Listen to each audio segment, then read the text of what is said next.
All right, higher side chatters, we know the nefarious few atop the power pyramid are always up to no good, consolidating power, siphoning off more wealth, and carrying out multiple campaigns against the people and the planet, all while leaving us largely in the dark. They've got a stranglehold on mainstream media, they're tightening the screws on alternative media, and the persistent truth seekers we have left have to explore some rather exotic options to try and truly get a beat on what's going on behind the curtain. But exotic options are just the sort of thing we like around here, and today's guest is the man behind one of these options I've been intrigued by for many years. His name is Clif, and he's the guy behind the WebBot project, a set of algorithms he's designed to crawl the internet for what's called predictive linguistics, which means interesting variations in the language which suggests what's going on in the collective unconscious that oftentimes results in a forecast of possible predictions. He also offers financial forecasts based off the WebBot data, which are purchasable at his website, halfpasthuman.com. Obviously, something like this isn't an exact science, but it's gotten a lot of attention when it's right, which is usually more often than not. And I, for one, can't wait to smell what the WebBot is cooking these days. Joining me for the first time, Clif, hi. Welcome to the appropriately named Higher Side Chats. Thank you very much. It's going to be fun, I'm sure. Yeah, man, it is a real pleasure. I do enjoy these WebBot predictions. I know you've been doing this for quite some time. I'm sure a decent amount of listeners here are familiar with your work, but in the interest of leaving no man behind, outside of what I mentioned in the intro there, how do you typically explain the WebBot and its mechanisms to people who might not be too familiar? It depends on if I approach it from a technical viewpoint or from the woo-woo viewpoint, because from the woo-woo side, basically what I say is that all humans are psychic. Most humans don't know they're psychic, but that psychic intuition pinging, so to speak, from universe has to come out, and so they leak it out in their language, whether they're aware of that or not, by which words they choose to use in specific instances, and I wrote software that goes on out and scoops all those up and tries to make sense of it all. Right on. Yeah, I like the woo-woo side of that explanation. I think there's something to that psychic ability. And yeah, a lot of people don't understand it or even know they have it, but we get deja vu, we get intuitions, and this is kind of a amalgamation of everybody's, right? I mean, at least the people on the internet.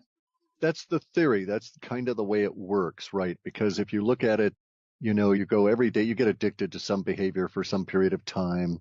And so you get used to going to a particular gardening forum and discussing your petunias versus how, your azaleas and your zinnias. And then for whatever reason, all of a sudden you start talking about something else that's out of that context's usual associations for you. And that, in my opinion, is when one of these psychic impulses is trying to leak out. And so, for whatever reason, you suddenly start discussing how the zinnias are as blue as the logo on a particular maritime company you happen to be aware of. And I'm pulling this example just, it's entirely fictitious. But then 2 or 3 or 4 days later, you see that there's been a major incident involving one of that maritime company's assets, either a ship or a oil platform or something. And basically what was happening in those circumstances were that you were close enough to that actual event that the emotional repercussions of it all ripple through time, so to speak, and because of the way consciousness works, and your consciousness was trying to warn you, the only way it could, and so it leaked it out through what we call psychic impression. And it did so, changing your language, thinking you were smart enough to notice that. Yeah, man, I'm totally open to those possibilities. And you do have a real long history with this. Can you tell us about maybe some of the greatest hits to give people an idea of the validity or the accuracy? Oh, sure. There have been, the very first prediction I put out was stated that there was going to be, it was when I was using my lexicon and tuning it up, so I didn't have a lot of words defined. And so I was somewhat limited by what I could forecast at that stage. But I said there was going to be a military accident and it was going to cause this kind of problems and change life forever. And it would happen within the next 85 days. And the odds favored it happening within the first week or so of that 85 days. And my math was reversed on that part, okay, because in the last week of that 85 days it happened, and that was the attack on the Twin Towers in 2001. And so I published this out in July of that year. And then I got another hit, really good one shortly thereafter with the power outage in 2003. And then Costa Concordia was a really good one. About 5 months before that boat went off course, I wrote the thing up as Blondes on Boats Causing Problems, an international ship of state, all these descriptors for a cruise ship with lethal ramifications of running aground and so on. And it was difficult actually to determine at the time whether I was looking at data describing an actual ship or the ship of state running into a bunch of issues because there were some conferences going on in Europe at the time. But it turned out that the Costa Concordia had the top 11 decks were named after the original EU countries. And it was actually run off course by the captain theoretically being distracted by this blonde passenger on the bridge, and he took her way off course to go look at this island and ran the boat aground and killed a bunch of people. And so we had that one out 5 months before. I've been able recently to tune it to where I can really predict what's going to happen with the cryptocurrencies. So I've been able to predict the rise and fall of Bitcoin with a pretty astonishing accuracy, especially over these last year and a half. It's an ongoing work in progress that is affected basically by the level of emotional excitement or agitation in the population as a whole. So these are obviously very fruitful times for me. Right. And man, it does seem like even when it doesn't predict a future outcome per se, it's definitely a good barometer for where the people's minds are at, what people are talking about. And maybe let's dive into where we are with this now. Since the economy does seem to be such a big part of the WebBot's predictions and also a big part of our lives, what are you seeing in the data in that regard? It doesn't look like smooth sailing ahead, does it? No, we're at one of those giant inflection points that occur sporadically through history that the chartists and the cycle forecasters in the Wall Street world use as benchmarks, so to speak, for like historical patterns. So you can say that we're in one of those periods of times that emotionally will resemble the French Revolution, which was the culmination actually of the economic impact of the Industrial Revolution disturbing the surf world that had existed prior to that and causing vast shortages as it was combined with the climate chaos and the loss of the wheat crops in Germany and throughout Northern Europe. And it ended up causing the French Revolution. And we're at one of those kind of times. Now, the French Revolution has to be kept in context because it was not alone. There was a period of revolutions that occurred, the Industrial Revolution, and also the revolution within the colonies here in North America. There was revolutions at various levels throughout South America over the next couple of years. So it was one of those periods, and we're at that level of emotional intensity now. And what's leading it all off is the degradation of the financial system, the actual breakdown of the system that's based on what we call fiat or digital currencies that are issued by sovereign states and managed by small groups of people. Yeah, I mean, these are troubled times. The tension is palpable, no doubt. And I do know the Federal Reserve's Rockefeller Rothschild fractional reserve debt-based system of rule can't last forever, but they do keep managing to kick the can down the road despite the conspiracy world constantly crying wolf about collapse. How do we know this is more serious than the usual collapse paranoia we've heard from the conspiracy world for decades, really? Well, see, there's the thing. Collapse has been ongoing for decades. And we've been I think it's been 30 years that we've been progressing downward toward 0% interest rates. If you want to wrap your head around what that means, it means the very end of the welfare state. It means the very end of any kind of free money from any government agency. It means the end of the food stamp program. And why? Well, because there's no vigorish, there's no debt-based gain to support those. So, for instance, the food stamp program has been paid for many, many, many decades by dipping in basically to Social Security funds and the vigorish that they were able to earn off of having some money in there. Now we've got a situation where even if you owned bonds, you're not getting any yield off your bonds. So you own a bond, that's fine, but you're not getting the 1 or 2 or 3% that you need at a bare minimum just to keep that service going on an annual basis. You have a debt-based asset that provides no return. Without that level of return, then what must occur at that level of the social order's existence, and we're there now, that in order to support a socialist system under that circumstance and give out any kind of money at all to anybody, you must actively take it from somebody. So let me describe the situation. In the 1950s and 60s, because of the United States having conquered the planet in World War II effectively and gathered all the gold and resources unto itself, and having 25% of our population own 75% of all the world's wealth in terms of real assets, gold, silver, production capacity, everything. So we were 25% of the populace with 75% of the wealth. Now we're 25% of the populace. We're actually less than 25% of the populace but we're at a point where we owe 75% of the global debt, Mm. and we own that as our supposed assets. So, for instance, the single largest asset right now on the Federal Reserve or the government's books is not land or any of that, it's student debt. All right. And so the student debt is an asset that we'll never collect. So how are you going to pay for a social program such as food stamps or medical needs for people when you try and collect on a debt that's not being paid? And beyond the fact that these students can't get work and thus pay the debt, and the debt is onerous and taken out under extreme circumstances anyway, we now have federal judges that have barred the even attempted collection of that debt, thus basically nullifying the asset, the largest single asset of the Federal Reserve and the federal government. So Fannie and Freddie Mae, or, the housing agencies within the federal government theoretically own most of the mortgages, and all those are broke and worthless, and they're not getting any great return off of those, especially as we're in this 0% rate environment where there's no yield. So under those circumstances, anybody with real capital, that is to say, people like myself that have worked for 30 and 40 and 50 years and have lived far below their means in order to save, even against this rape of the savers that has been ongoing by the reduction of interest rates over this past 30 years, even under those circumstances, it has been possible to work your ass off and pay off your debt and accumulate. Only now, the very thing you've accumulated in, the dollar, is turning worthless. And so you must flee the dollar in order to preserve the capital you've worked so hard for over these last 30 years.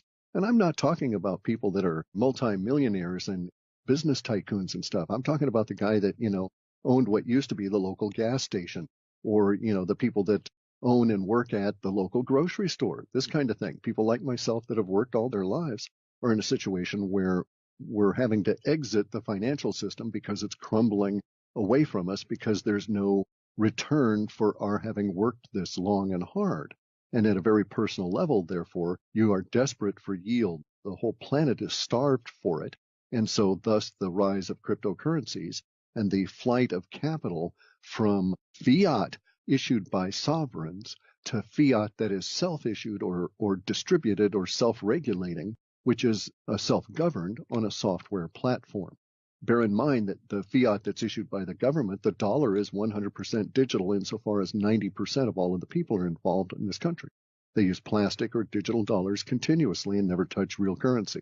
So there's no difference for them other than you have a small group of people that are managing the dollar into oblivion, and then you have the large mass of humanity that's trying to convert itself into cryptocurrencies or something else as rapidly as it possibly can.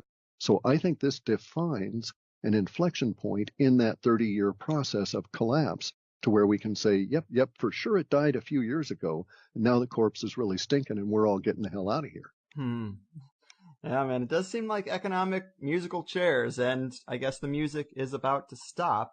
And to get deeper into cryptos, I do find them pretty complex still. I've got a little bit. I've had guests mentioning Bitcoin on and off for years, and anyone who bought in the first few times it was mentioned on the show would definitely have made a healthy profit at this point. But even if you lost half of it, really, because it's gone up so much in the past few years. But what are your thoughts on Bitcoin at this point and cryptos in general? Maybe you could tell us about some other cryptos you're watching besides Bitcoin that have high growth potential, which...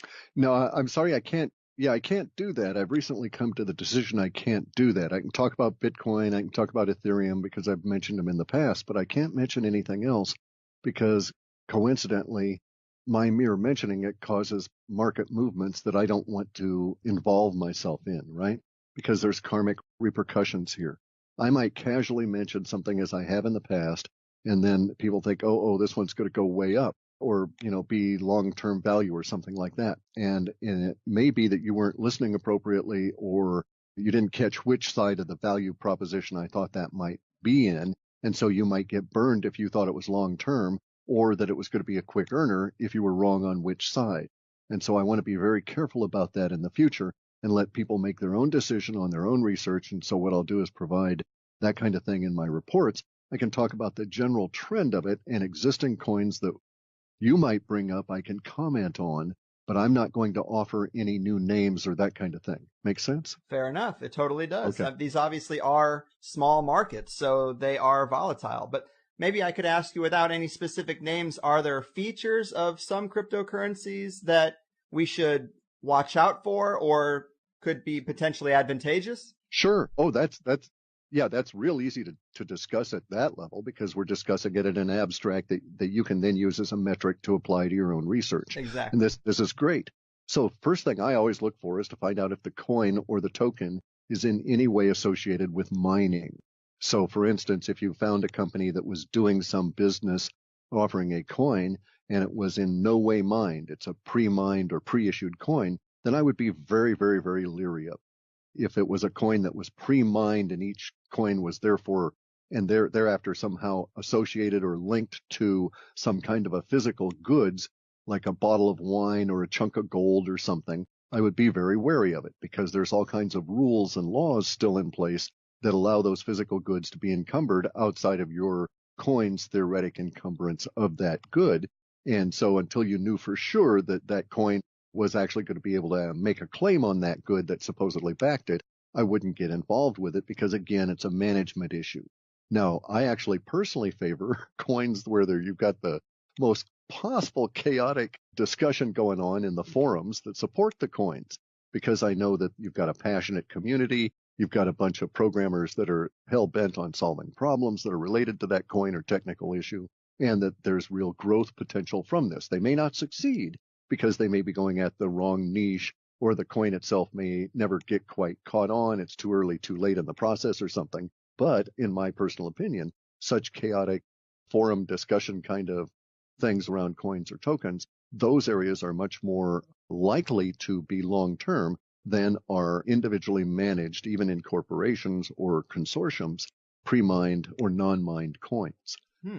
That makes sense. That's great advice. And have you come across any of these coins? I've had people send me a few of them that are almost structured like pyramid schemes in a way. Like you're supposed to get other people to invest. There's dozens of those. Yeah. You got to watch out for that. There's also a bunch of those where they try and figure the multi-level marketing and they're explicit about it. And it's like, no, you got to run from these things. Run as fast as you can because you're going to get caught out. There's this rule I had pre-internet, okay? And the rule was always good for me, and it was always it proved itself exact all the time. Pyramid schemes have been around ever since the pyramids, and so they came up in the 70s. There was no internet, so they had to spread by word of mouth or phone or something like this. And so my rule was, by the time I've heard of it, it's about ready to collapse. So sure enough, anytime any of my friends called me up and said, hey, we want you to join this, and it was a pyramid scheme, I would tell them, run, get out as quick as you can. It's about ready to fall around your ears. So if you were to send me such a thing, I would assume that by the time it reached me, that it's very near its peak and it's about ready to fail on its own. As we're talking now, I recently ran a scan and I was able to find 862 things I could identify as a crypto coin or a monetized token.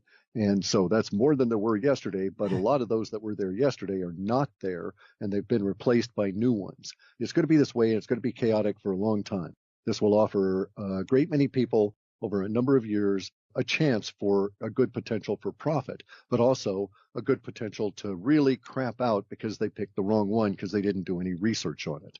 So I expect that there will be a larger number of people crapping out than profiting. So if you're going to aim for the former of crapping out, you got a good chance of being able to do that.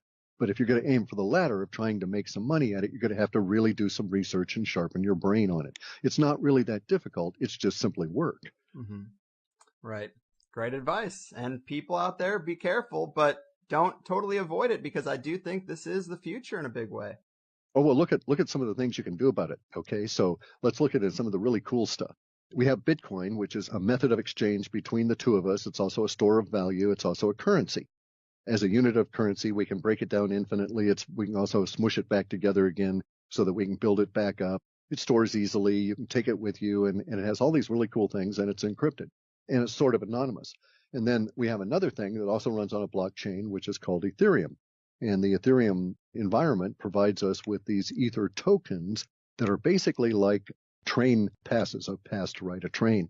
Because on the Ethereum platform, the Ethereum coin is not only a store of value, it's not only a medium of exchange, it's not only a currency in that sense, but it's also a fungible good that you can smush together and break apart again as you need to.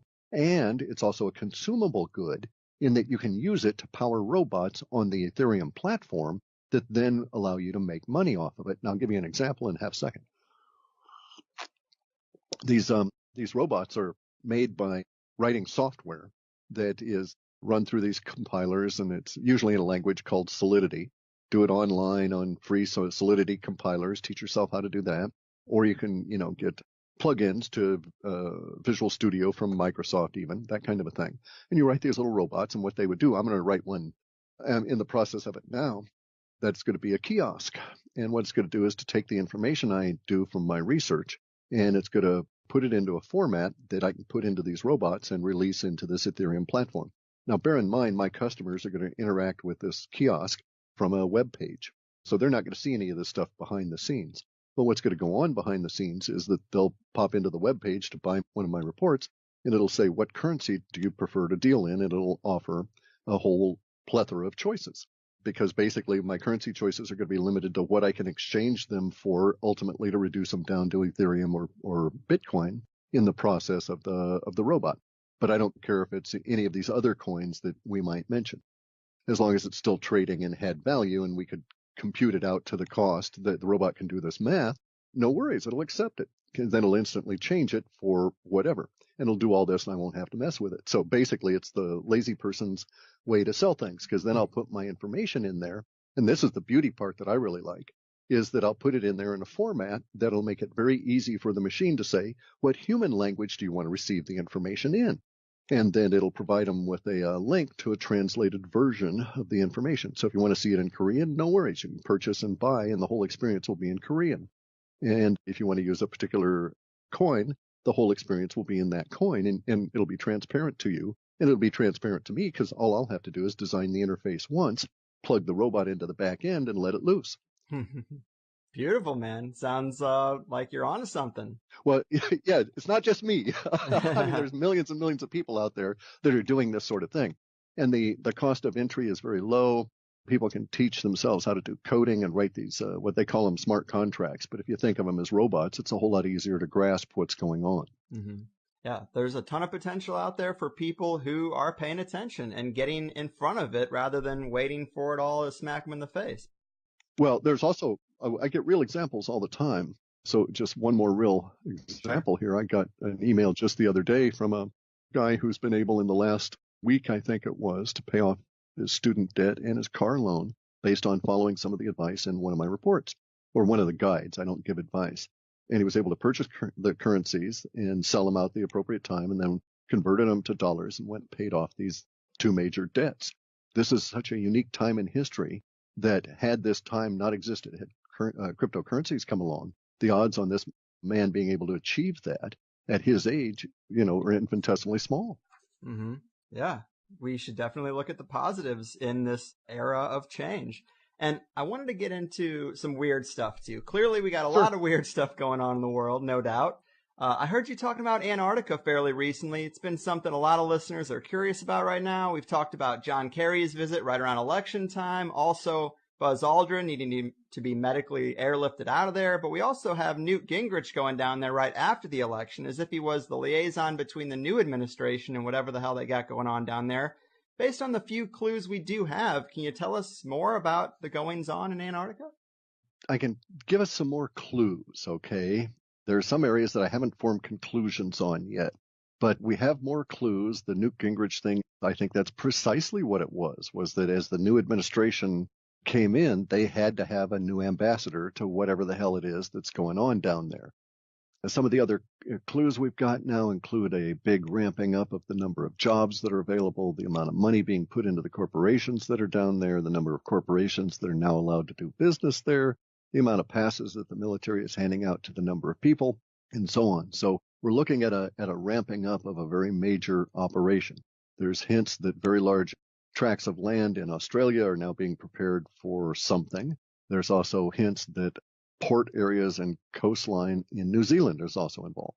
Then the hints come in the form of corporations that are making movements in the acquisition of land and other facilities.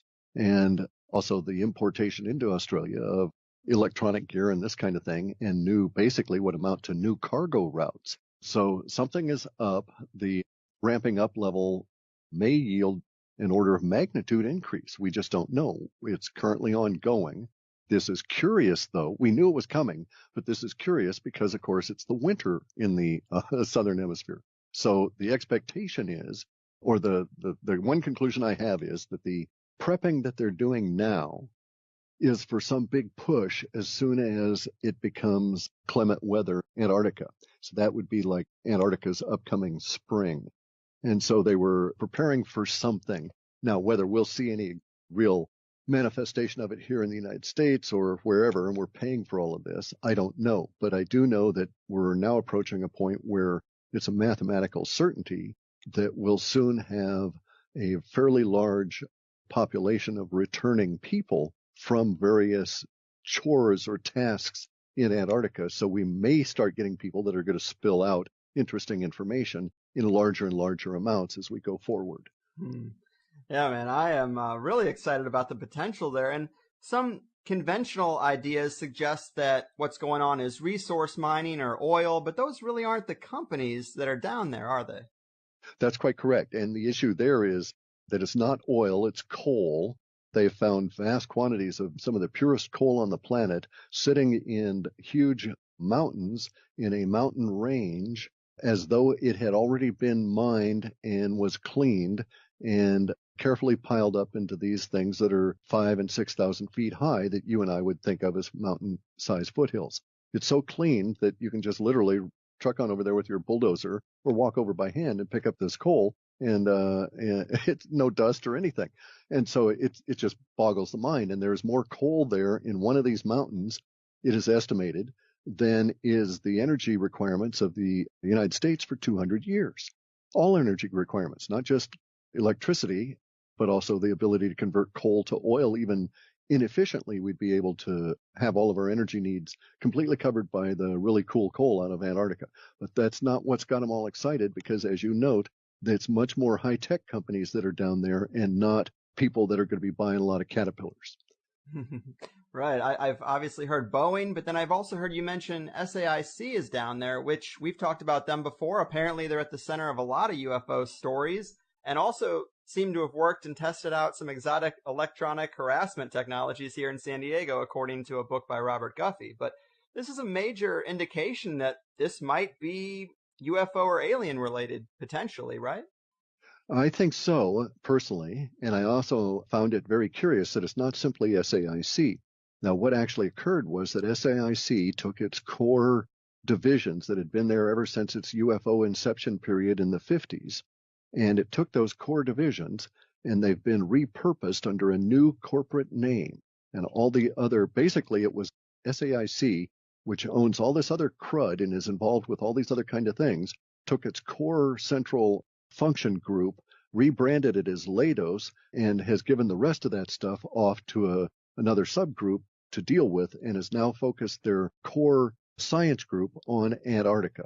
And this is a huge shift, because throughout the 50s and 60s, these people were involved in contracts for the federal government almost exclusively, or some other subcontractor of the federal government. And insofar as we were able to determine, perhaps as much as 70 or 80% of it was all UFO reverse engineering stuff. Yeah. And now they're focused on Antarctica. That's definitely something to look for. I mean, there's also that picture going around of the UFO in the ice. I'm not sure if that's legitimate or not, but do you have any thoughts on that? No, it's actually not. It's a lake. The photo's been reversed top to bottom in order to cast the edge of the lake as the edge of the spaceship. Okay. Now here's the thing. Okay, so let's get into some deep woo-woo here for a minute, all right? Yeah. So I'm doing my work, let's say 2012. I mean, I've had Antarctica stuff in my data since 2003 or earlier, and have been reporting on it ever since then. Well, actually, since the very first report. But it showed up with seriousness around 2003, and it grew for a number of years, and then it just almost sort of vanished. So no real reports of it through the, say, 2007 through 9. And then it starts getting ramped up again. Well, around 3 or 4 or 5 years ago, I started getting this ramp up of Antarctica being associated with all of these very high-tech company names, and then also with industry as well as scientific devices. So, for instance, I would just get these weird associations of Antarctica and scanning electron microscopes, or scanning tunneling electron microscopes. And those are not something you would usually use to investigate ice.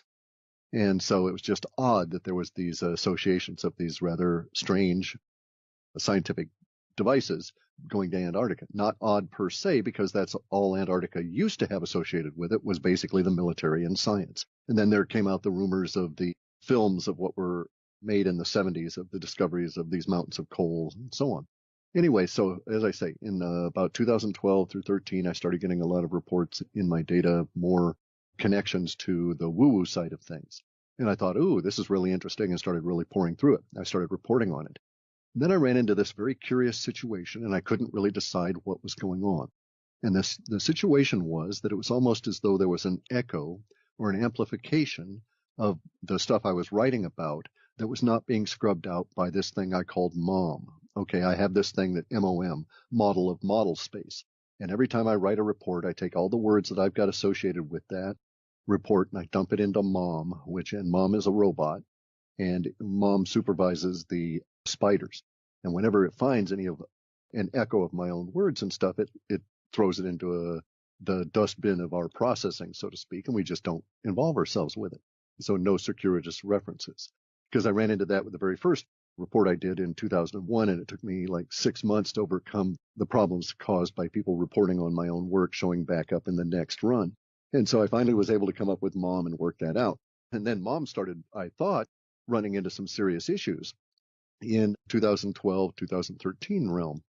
Oh, no, excuse me, that would have been 2014 and 15. Very end of 2014 and into 2015, I started getting more echoes than I was used to and having to slice out and do more manual editing on some of the woo-woo data coming in for the Space Goat Farts entity. And a lot of that was Antarctic based, and I was somewhat disappointed because I was throwing out a lot of data that I couldn't tell if it was good or bad, but I didn't want to be bringing up anything that was spurious, especially if it was a repetition of words I'd already put out onto the internet, and thus I would magnify the effect. And long story, and eventually it comes down to me having to write all these extra chunks of code and put in stored procedures and triggers into my SQL database to catch all this stuff. And I finally realized, well, geez, this is coming at me from all of these different directions. And I realized that this past year, and I made some attempts to figure out what was going on by putting stuff into my reports in particular ways that I thought would interact and cause certain repercussions in these echoes. And sure enough, it did. And lo and behold, I was able to source the echoes, and it turns out to be this marketing group behind this individual by the name of Corey Good. And what they were doing was, and causing the problems for me, was they were reading my reports and echoing the words back out into their own audience and into their own marketing stuff. And it was showing up in context that I was not prepared to see my stuff show up in. And so I didn't have filters already prepared for it, right? And so MOM was not able to catch it. Some of it was coming through and causing these amplification of certain emotional things that were all out of whack with everything else that was coming through. And so I saw it building, and then I started, okay, this is interesting. Now what I needed to do was, as I say, perform that experiment. And I ended up tracking it down to this Corey Good guy as the front end of this big giant marketing campaign. So if I know, for instance, that a particular theme in woo-woo is going to be used for a movie, I preload MOM with that to screen out all the PR crap that's going to be coming out about that film. And so if we had, for instance, alien giant mushrooms in a film coming, well, I preload MOM to screen out any of our data that was related to alien giant mushrooms over this period of time, because very likely it's part of this. But if it showed up 2 years later, it might be your mind trying to get you to think about this old idea you had in order to get new information out. So we've got to be careful about that. Sort of makes sense? Yeah, it definitely does. Anyway, it was a pain. It was a royal pain and all kinds of stuff. And I've got to retune the lexicon, which brings us back to the Antarctica stuff, right? Because I've got tons of it. I'm reluctant to release any of it anymore because these bozos are out there causing me problems with amplification around this subject specifically. And I was able to amplify them up by putting in stuff in the reports, and then 1 month after the next, accurate data. I mean, data that showed up in my processing that I'd already tumbled to the fact that something was going on. I didn't know who it was, but so I put in 3 separate memes with specific wording that caused certain things to occur, and I now know what's going on. But now it means I've got to go back and basically make all these filters permanent, go and change all these state variables and temporal variables to account for this for the long term, because we're in this big brouhaha as their giant marketing scheme comes unraveled, and the repercussions are going to go on for years. And I'm like really irritated. I mean, I'm sorry, I don't mean to vent, but it caused me a whole lot of work at a time I didn't need it. Oh, I get it. I mean, personally, I've always liked the idea of a hollow earth or beings below the surface. And because I always say that, a lot of people have been pointing me to Corey Goode and David Wilcock because of the super sensational tales they've been talking about, which do tie in to the hollow earth. But I find it to be a bit too sensational, which some people might think that's a catch-22 based on some of my previous guests, but I still do. And I mean, you have made a pretty big splash being very vocal about thinking the same thing, which I'm right there with you. Well, I was driven to it because I don't pop my head up and pay attention to what's going on in the woo-woo community at a personality level. I just don't have the time. So it took me a while to tumble to these guys, and I didn't realize they'd been out operating at this confidence game for over a year. And no wonder I'd had problems for over a year, because you wouldn't believe where I was getting this stuff from. Gardening forums and, I mean, even deep military stuff that anyway, even on the dark web, this stuff was showing up. And it was because no one was calling bullshit on it that it was becoming amplified to the point where people had contacted it for the first time and they couldn't find anybody seriously debunking it anywhere. And so they assumed no one could debunk it, ergo it's actually solid, as opposed to it just being, I think, a marketing effort where they attempted to squash people saying, hey, this is full of crap. Mm-hmm. Yeah, man. And I guess since we're kind of on that subject, let's talk about our place in the universe a bit, because you do describe the sun and moon and space all pretty differently than it's presented to us in school and in the mainstream, which isn't surprising. We've had a lot of guests break down many different ideas, but can you talk to us about your model a bit, where you see the sharpest breaks from the traditional teachings when it comes to our composition here? Sure. A lot of my stuff comes from some work that was done by a bunch of Hindu mathematicians in the early 1900s, say late 1880s through 1940s or so. And they discovered by thinking and performing some thought experiments as well as some physical experiments that we can all perform ourselves, that we don't have a heliocentric solar system. So our solar system, for instance, we're not orbiting, nor has the Earth ever orbited around the middle of the sun. Okay, we don't orbit, it's ecliptic, nor does any planet. And this can be easily proven to ourselves, because if that were true, we would only ever be able to observe most of the other planets very, very, very infrequently, because the light of the sun would obscure them and ourselves from being able to see these other planets. We'd never be able to see any of the inner planets except for when they crossed between us and the sun and they would show up as a black dot. We would only be able to see those outer planets that happen to be directly behind us in a cone that's approximately 18 degrees wide, that it would basically be the area that would be shielded by the light from the sun if we in fact orbited around the Helios, around its ecliptic. So we actually trail behind the sun because the whole model of the universe is comets. We know our sun is moving, it's progressing in a direction. We don't have any idea of the direction it's going, north, south, east, west. It's all meaningless in space, but whatever direction it's going, it's moving like at over 7,000 kilometers a second. And it's burrowing through whatever it is out there. And whatever it is out there is not vacuum, because as the sun progresses through it, the sun is reacting to material that is coming in around the sun that we perceive and can sample as these basically ionized gases at different densities and different complexities. Our sun is not a giant nuclear reactor that's going to go on forever, fueled by internal nuclear compression based on the compression of hydrogen. In fact, it probably has zero to very little hydrogen in it at all. It's primarily composed of ferrite, gold, silver, and copper. And the ferrite is the largest amount of it. It's probably about 3,000 degrees Kelvin.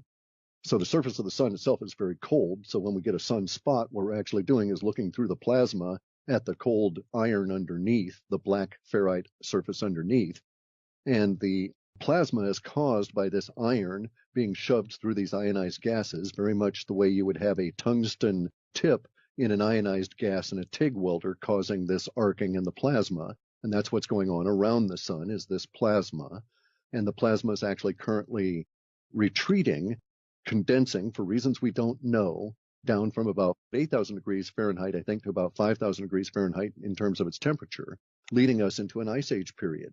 This contraction of that envelope is about 125,000 years since the last time it happened, which is about 25,000 years overdue insofar as the thinking of the people who study this. In coincident with that, we have the two largest planets in our solar system, Jupiter and Saturn, in alignment relative to our own path in the solar system. Now, we're all trailing behind the sun like debris in a cometary field being drugged behind it. And this is what accounts for the retrograde motion of the planets. No planet would ever appear to be retrograde to us ever under any circumstances if we were orbiting the ecliptic of the sun. If we orbited the equator of the sun, no planet would ever show up in any way, shape, or form as retrograde. And the fact that we can see all planets continuously means we don't orbit the middle of the sun, whether we're back behind the sun being drugged behind it. And so this is why we get retrograde motion. As the Mercury, for instance, spirals behind the sun, it sometimes appears to be going backward from our viewpoint. But if we were to transpose that into a two-dimensional image, it would look like a zigzag. And so you see these zigzag Mercury eclipses or Venus eclipses of the sun. And that's actually the spiral being captured in a two-dimensional form by the cameras we've got looking at it, which prove that we're all being drugged behind the sun as cometary debris.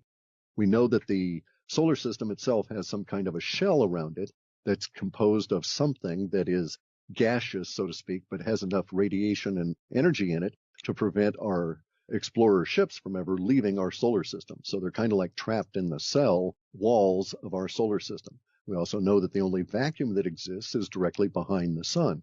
And the further you get out away from directly behind the sun, the more you encounter the stuff that is in the space between stars. And we also know that our orbit, our position behind the sun, we're falling further behind that, ever so slightly behind the sun, because the Earth itself is growing larger. It's growing larger because more energy is coming around the sun, coming through that plasma unaltered in the form of gamma rays and other cosmic radiation we can't identify. And it's getting caught by the plasma core that's in the middle of our Earth, which is making more material, more hydrogen, oxygen, oil, zinc, tungsten, etc., and pushing the Earth further apart in the plates as it makes more stuff deep in the middle of the planet. It's got to go somewhere. And so in addition to the Earth getting larger, the effect of Jupiter and Saturn are also on a 402-year cycle that out to 425 years, and it's causing a mini ice age on its own, and all this stuff is combining right at this moment. And we sit here and talk about cryptocurrencies. Fair enough. Man, it is so interesting. I've seen computerized models of that composition, like this corkscrew spiral pattern following the sun through space. I am curious, though, if that is our structure, wouldn't we see greater differences in regard to celestial alignments or the constellations' precession? They seem pretty stable over thousands of years if megalithic site alignments are anything to be considered of any value in this area. We will see that, but bear in mind it's going to take much more than a single precessional cycle for us to see any deviation from that.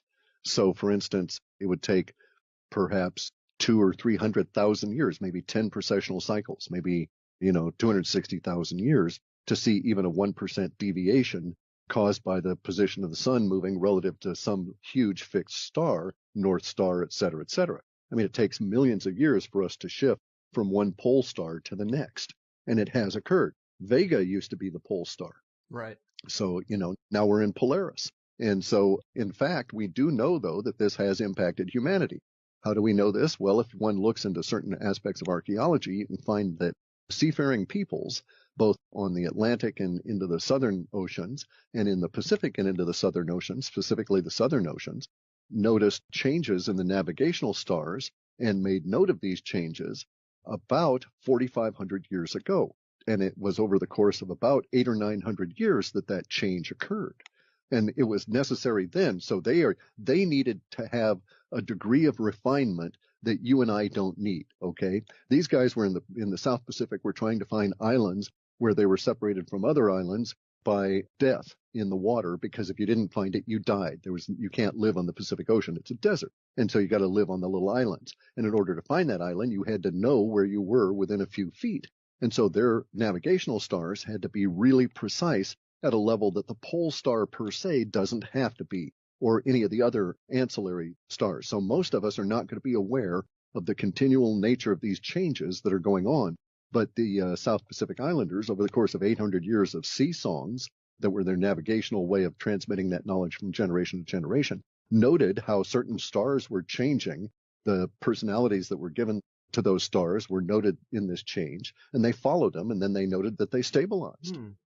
Yeah, I mean, that is a great point. And of course, we are talking about a massive, massive scale. It's really hard to get your head around, but we should assume that all stars are moving in the same way ours is, right? Or not so? We should assume that they're all moving. Let's not say way, because it implies a direction, and we don't know that they're all moving in any way, in any fashion close to the directions of any other stars. But we think that that's sort of the case, because if you look at the Milky Way galaxy, all of the stars seem to be going in this big, circle, this big loop around what we think of as more or less the center of the galaxy, where there's a whole lot more stars that are moving a lot faster. Mm-hmm.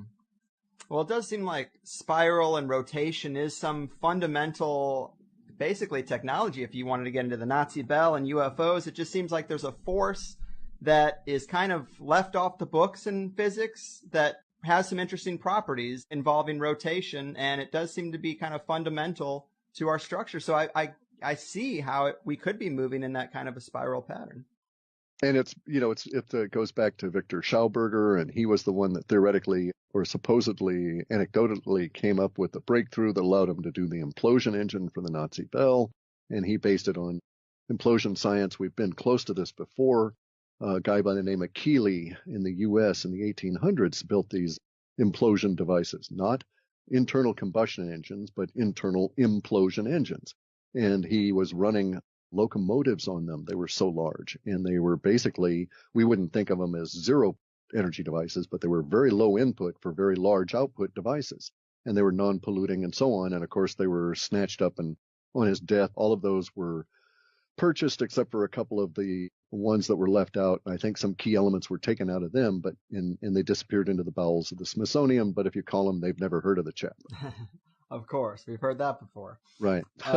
Right. So is it your contention that the moon is the one body that is in an actual true orbit around something? No, I mean, we have stuff orbiting us behind the sun, certainly. What's interesting about the moon is that it's always self-correcting its orbit. Right, that's kind of what I was getting to. It is correct. It's always correcting its orbit. Whether it's doing it or it's being guided is open to question. Yeah, that's exactly what I was getting at. I mean, I've heard the moon is artificial. I've heard the moon is hollow. Hollow seems a little bit easier to quantify than artificial, but I'm not so sure. Do you think it's possibly more of an ancient, abandoned observation craft, or do you get any indication that it is still active? I guess this correction would indicate some kind of activity. Yeah, it's ancient. We know that the debris on the surface of the moon is older than anything in our solar system. The likelihood is that the moon was brought here. We know it's active. Some people on Earth probably know by whom and with what, but the rest of us are just left with stuff going back to the invention of the telescope and the notations that we've seen since the late 1700s or 1800s, early 1800s, of moon flashes and ships across the moon and all of this kind of thing. So we've been observing them for several hundred years. We know it's ongoing, but nobody in officialdom is willing to discuss it. But it's quite factual that the moon is hollow. I would argue that you really can't have anything that's going to be hollow as large as the moon without it also being artificial, even if it was partially hollowed out and then stuff put into it. However, this one appears to be quite observationally just crafted out of, some kind of sheet metal or something. And then it's just accumulated a lot of debris on the top of it ever since. And, the whole idea of it ringing like a bell every time we hit it with anything from down here is very interesting. And especially since it took 5.5 hours, the time they popped that little tiny bomb off on it, 5.5 hours for it to settle down. And there were also indications that just from the seismic activity that was going on, that you could almost map out an internal tetrahedral structure. which curiously looks a lot like the same kind of thing you see in Iapetus, one of the moons with the most strangest of what we can call orbit, because it is this weird swinging back and forth, looping over its own trail while still keeping up with the rest of the mass. And it's not even really an orbit. It's a sort of weird figure eight thing. So there's all kinds of strange stuff in our solar system. And see, this is why at its core, the woo-woo stuff is all accurate, okay? And at its core, maybe even a third of what Corey Goode mentioned is accurate, all right? But none of it he experienced. All of it he is replaying out of what he's been told to say. It's not his own experience. He's just built a narrative around stuff that is quite factual. And the factual stuff is that, our military knows things that it's not telling us. And if our military is not out there flying these little triangular things that I see with the goggles, then someone should tell our military we're in a real world of hurt because somebody is up there doing stuff that we don't know about. And so it's one of those deals. They either can plead ignorance or incompetence. Let us please hope that they're going to plead ignorance and they really do know what's going on, or in fact are causing it, because there's so much activity going on. So a lot of this stuff is accurate. There's a secret space program. I see the thing, and no one talks about it, thus it's secret. And indeed, we may even have all these strange things like, giant cavernous rings that people used to inhabit out around the planets. All of that stuff may be quite accurate. But the way in which it was fed back caused me all kinds of problems. And the fact that they didn't acknowledge that they were spinning a narrative out of, the various flotsam and jetsam that litter the woo-woo world. Mm-hmm. Yeah, man, I definitely think there's a secret space program out there. I've just heard too much. I mean, ever since Gary McKinnon, it's been pretty obvious that they've got things going on militarily related to space that are far beyond what they tell us about. And that was a while ago. Correct. And what really irritates me more than anything, I think, is the lack of knowledge. I mean, I don't know if I would sleep better at night or not knowing what these guys know. I mean, if I knew there were giant hairy spiders out there that are flying spaceships trying to get me, I don't know if I really need to know that at this point, right? But at the same time, it's irritating that somebody knows it and I don't. And if there are these guys, well, I want to think about ways to maybe get back at them, that sort of thing. Mm-hmm. So in other words, it's my planet too, and I want to involve myself in it. And it's also my planet's atmosphere. And if you guys are doing things in it, then I've got a right to also participate in this at whatever level I can.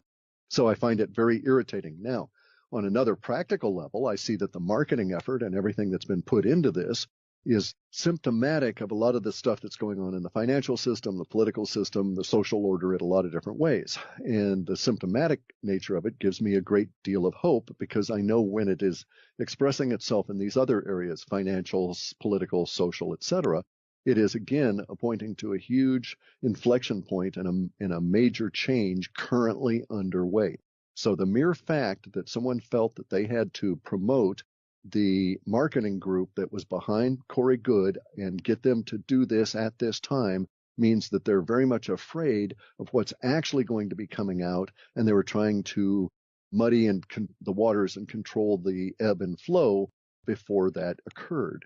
So this was a very good sign once I tumbled to what was going on. The fact that the marketing group was unsuccessful in selling their full, complete vision is also a very good sign. And there's certain signs within the language they've been using that are indicative of people under a great deal of stress. And I'm talking about, people that are under so much stress just from their own internalization of the pressures that are on them, that these people may literally keel over dead of a heart attack at any given instant of additional stress being provided. They're at that level of tension, seeing the language coming out. So I think there's something pressuring them on both sides, not only the breakdown of the narrative and their control of it out in the greater world, but also the people on the other side that are, provided the money and the impetus, that are just not happy with the situation.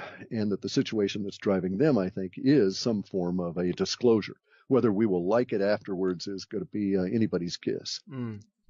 Those are great points and an excellent breakdown, because that does indicate there is some value to studying that material, because obviously they put it out for a reason, to steer the conversation, to kind of get ahead of something, and that is the exciting part of it.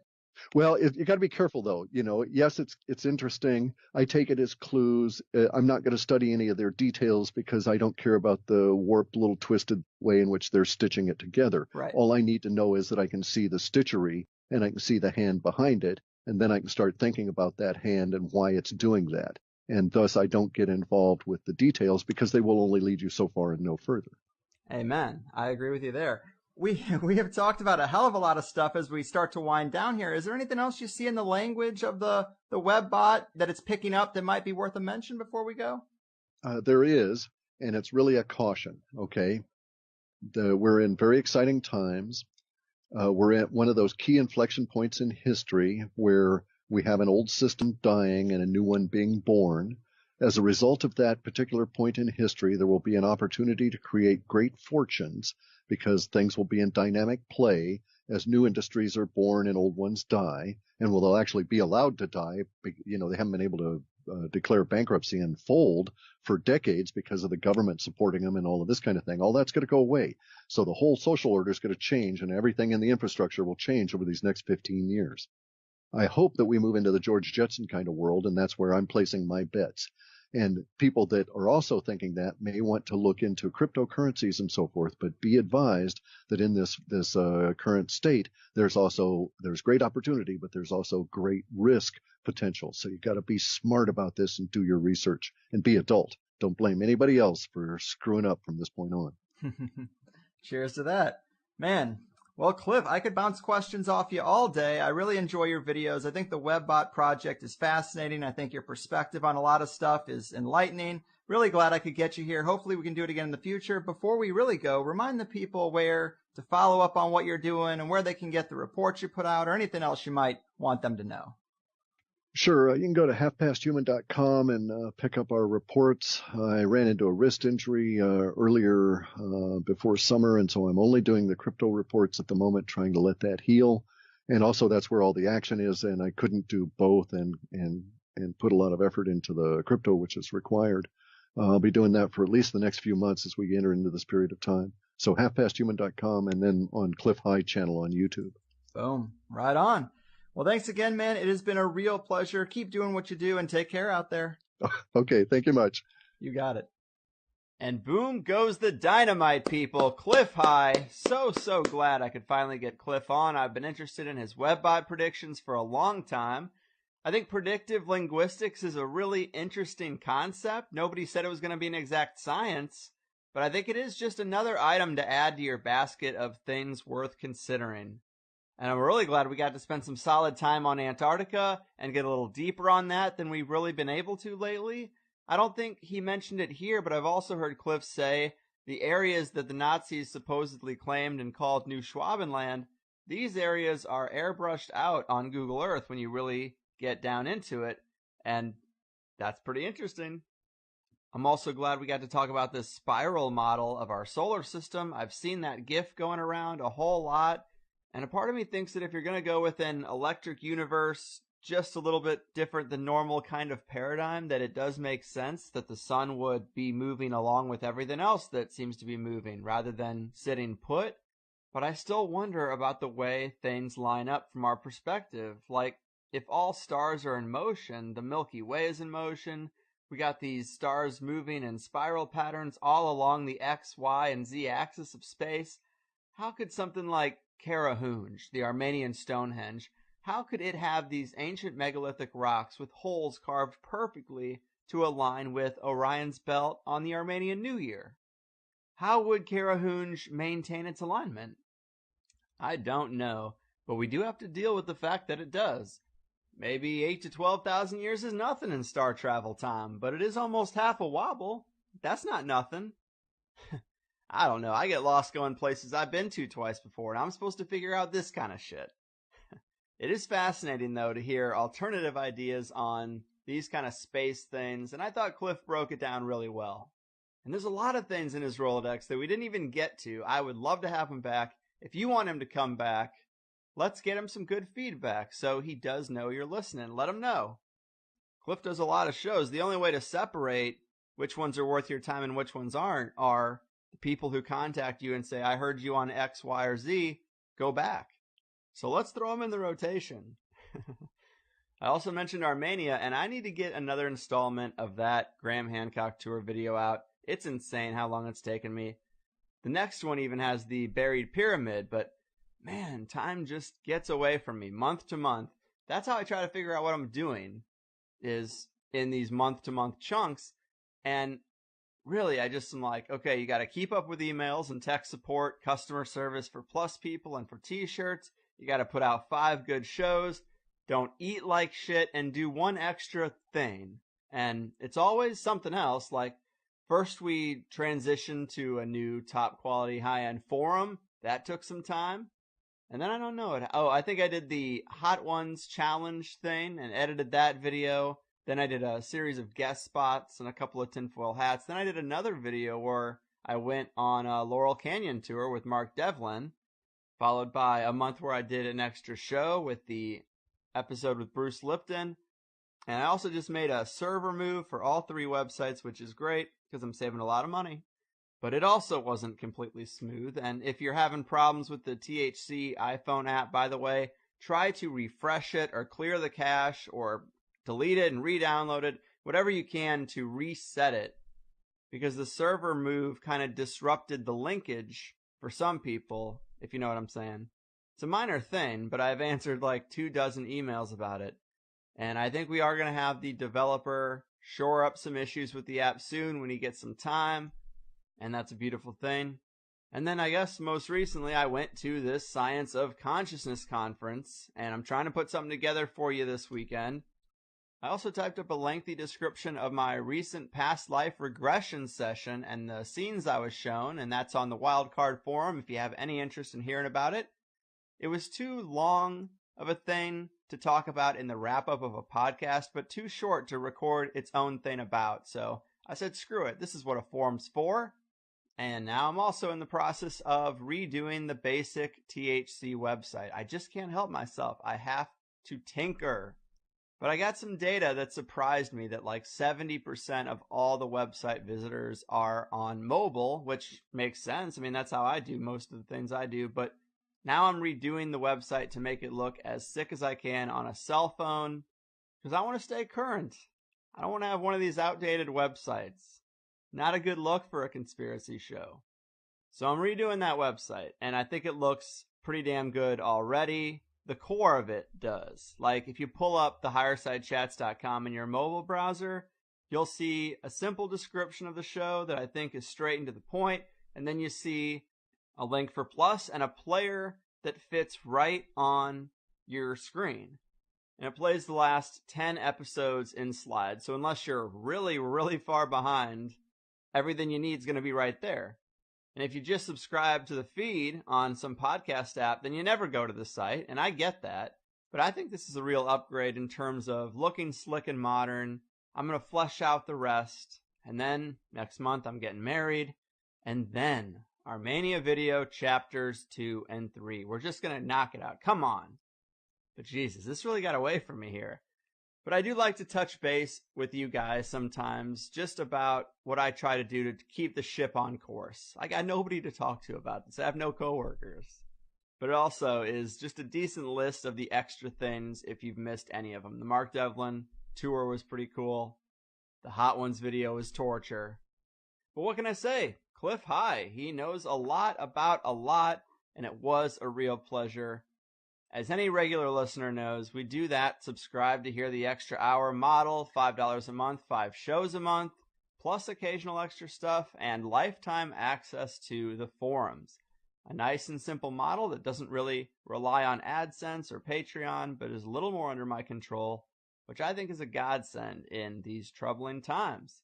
In the Plus show today, we talked about the Mandela effect and the prospect of CERN and deep state time memory manipulation projects in action, quantum computers, the likelihood of exposing those cannibalistic, blood-siphoning, child-abusing aspects of the elite, and the possibility of using any and all types of disclosure to keep those last few cards off the table. It seems like we could be getting into an era of very interesting cat and mouse with some of these things we've been speculating about for a long time, but we also talked about the 4 categories of alien races out there, and Clif's thoughts on Martin Armstrong and his Socrates program's economic models compared to his own.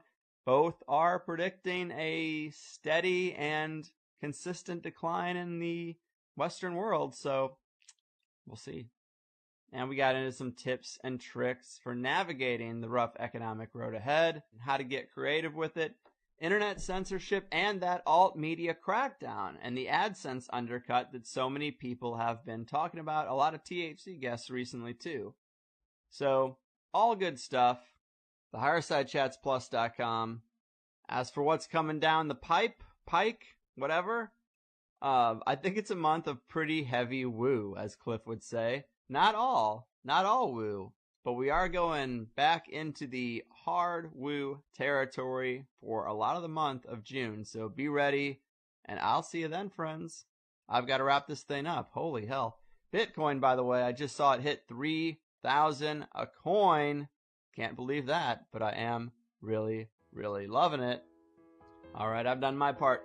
Your move, psychic leakers, Antarctic secret keepers, and architects of the coming economic collapse. Your fucking move. They built a little empire out of some crazy garbage called the blood of the exploited working class. But they've overcome their shyness. Now we're calling them your highness, and the world screams, save me, THC. They destroyed the bonds of friendship and respect between the only people left who'd even look them in the eye. Now they laugh and make a fortune off the same ones that they tortured, and the world screams, save me, THC. Let's look for Jesus, some will say, but Mr. Jesus is so far away. Now you're the only one who can tell me if it's true. The Bilderbergs and Argents too, they built a little empire out of some crazy garbage called the blood